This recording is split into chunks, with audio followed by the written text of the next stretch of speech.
Hello, everyone. So I was asked recently to replicate this painting of a bear. Now, I was a bit apprehensive because it is another artist's work, and I don't want to copy someone else's work. But I figured I'm still at the point where I'm still learning, and obviously, when you're learning, you try to try to do your best and learn from other artists. And I figured this would be this opportunity. So I said, okay, I'll do it. I'll do it in my own style. Of course, that stained glass illusion style of this bear painting. Now, my goal is, of course, to take pictures of my own, and like I did for this car for my brother-in-law, where I took some pictures, different angles, different lighting, and I replicated it somewhat into my own style. As you can see here, I'll leave a video link down below if you in the description if you want to go look at it. But I did find the artist being Michael Sydoryk. I apologize if I'm not saying his name right, but very talented, as you can see from here. His paintings are absolutely gorgeous, and I'll leave a link of his site as well in the description.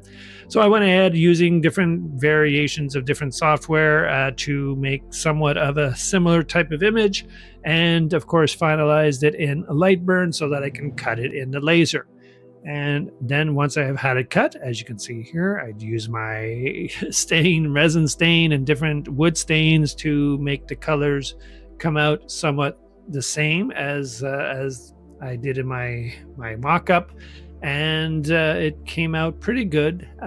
Using again all these, I love these resin stains in the bottles because it doesn't take very much, and then I can just close the cap, and it's easy to store, and don't have to worry about them going dry or going bad. Which I did have an issue with my white stain that I had, my white wood stain ended up going bad, and I had to find an alternative because they didn't make it, or I couldn't find any uh, same type of stain that I was using before. So I had to find an alternative. I'll leave a link to that video as well if you're interested at all in learning about that. But yeah, this is what came out. I tried to keep the colors a little bit more subtle. I wanted to have it little, because if you've seen my other videos, you've seen the other projects, there are a lot very bright colors. And once I got this all done and looking at it, I kind of find maybe I was a little bit too strong on some of the colors. Something was off.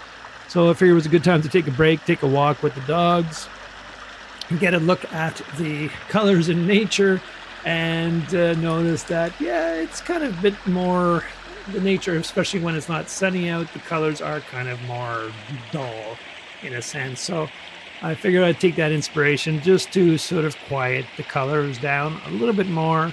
And so when I went back, I added some white to some of the brown area so it has more snow on the ground, as well as the claws. I didn't want them to be very bright either, so I kind of toned those down, as well as the very bright blues. I toned them down slightly. And here I'm giving you a quick sort of close-up of all the pieces. Obviously, you're not going to be seeing it this close unless you had a magnifying glass looking at it. And this, of course, is before it's even glued and finalized, so pretty rough looking. But once I glue them down and fix all the little pieces that had little nicks and stuff in it, I start gluing it down. And you can see that I'm using a different glue than I have in the past. I'm using more of this white glue. Cool thing about the white glue is that, of course, it does dry clear, so I don't have to worry about if I over glue, put too much glue, and you won't see it in the cracks between the pieces of wood, because when I do the clear coat, it kind of covers it up as well, and it looks like it's part of the clear coat. So no issues there. And it also helps to make sure that all the pieces really stick well to the backing. And I still do use this B7000 for much smaller pieces, just because it's kind of a little bit more tacky, and it makes it easier to put those little slivers of pieces in there so they don't fall over while I'm trying to, before I put the other piece. So definitely helps to do that. And the other part with the white glue is that I have a little bit more time to work the pieces, so that if I push one by accident, or hit one by accident, I can still have time to realign them, compared to the B7000 tends to dry fairly quickly. But once I do the white glue, I can sort of go back for quite a while and push them back into place if I've accidentally nudged something or noticed that doesn't seem to be in the right place. So very helpful that way also. And I'm using this square on the edges, so now that I make sure that the edges are nice and straight for when I put the frame on.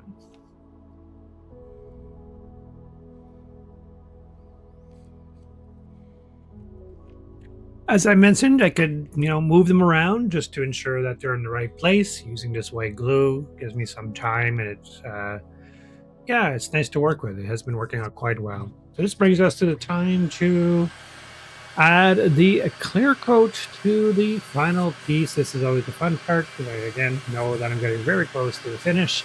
And using the Varathane clear coat and just making it to the point where it gets sort of like a whitish, foggy looking.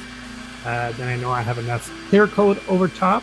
And I'll do about 3 or 4 coats of this. And nice thing about it, it does dry crystal clear, but it's nice to see, or being able to see that I have enough on just by the film that's on there. And yeah, it really makes it nice. Sometimes you use a semi-gloss or a gloss, depending on the look I'm going for.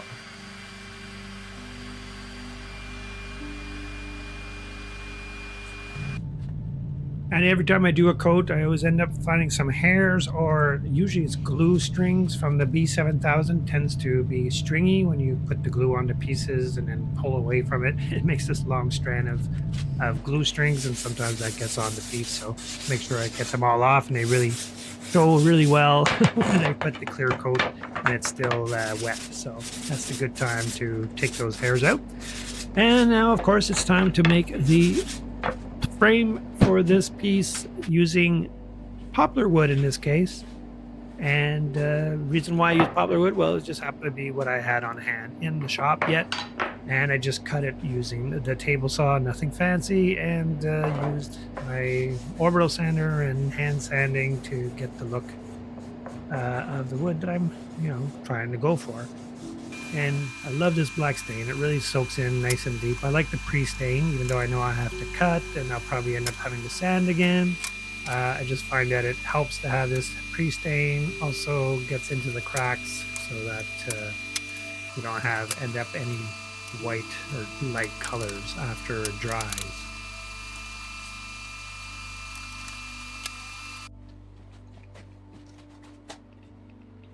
Now, I don't have any fancy templates or jigs to make frames yet. I do it by eye as much as possible, cutting it and getting it on there. That's one of the reasons I like leaving that 1/2 inch of plywood on the backing. It just makes it much easier I find, to frame it in. Instead of covering part of the image, I just have it go right up against the wood itself. So it seems to be working out well.